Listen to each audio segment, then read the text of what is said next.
So there's this game on Roblox, Blocks of the Row, Roblox. It's called MM2, Many Murders a Second. In this game, there's 3 roles you can be.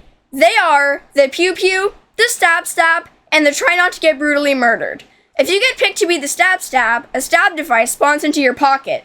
Your job is to find everyone in the server and give them a big, tight hug.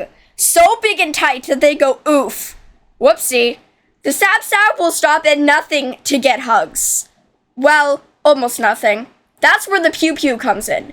The Pew Pew gets a Pew Pew device at the start of the round, and they're angry that they never get hugs. This is because the Pew Pew called Stab Stab a poo-poo head at kindergarten, and they still want revenge. So the Pew Pew tries to find the Stab Stab and hit them with the Pew Pew device. Once they do, the Stab Stab must stop giving hugs. Now there's a third role, as previously mentioned. It's just kind of existing there and third-wheeling the whole situation. Their only job is to stand there doing nothing, waiting to get hugged, or trying not to get hugs if that's not really their thing. What did I call them at the beginning? Try not to get brutally murdered? Oh, we can change that to try not to get too tightly hugged. That sounds better.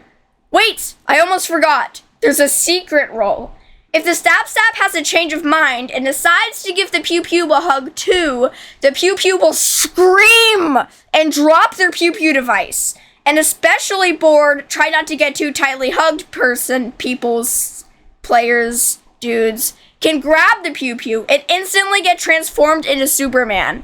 If they use the Pew Pew device on the Stab Stab, the round is over, and they are instantly worshipped in their Superman costume by the entirety of the other try not to get too tightly hugged people.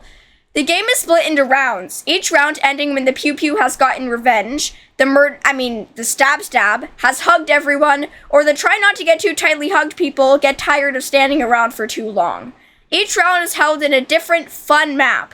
Some of these maps include the hide-and-seek map, the map that is secretly a freaking maze in disguise, and the map full of stairs and floors and suffering. The last thing to cover here is the MM2 Walmart. There are a bunch of stuff here, mostly different kinds of Pew Pews and Stab Stabs though. There are different levels of me want for these Pew Pews and Stab Stabs. First, there's the no one cares nor wants these. Second, there is the it's cool, but I'd throw it in the trash if I got something cooler. Third, the okay, I won't rage if I randomly pick up one of these from Walmart, could be cool. Next, the gimme so I can flex, even if it's ugly. There's also the godly tier, because to the fandom, or to the players, anyone who has one of these is a god at the game. Lastly, the ancients. They're called this because they're made of dinosaur bones, and are sometimes sold to the MM2 Fred Meyer for thousands of dollars. So that's it for the Pew Pews and the Stab Stabs. There are other things no one really cares about at the Walmart, such as stuff you can use to make your Stab Stab a literal fire hazard. And pets. There are pets you can get to do your evil bidding. Some of which are walking fire hazards too. That's fun. Last, Walmart sells some outdated dances so people can dance on other people's in-game corpses. That's also fun. Well, that's everything you need to know about Many Murders 2. You're welcome!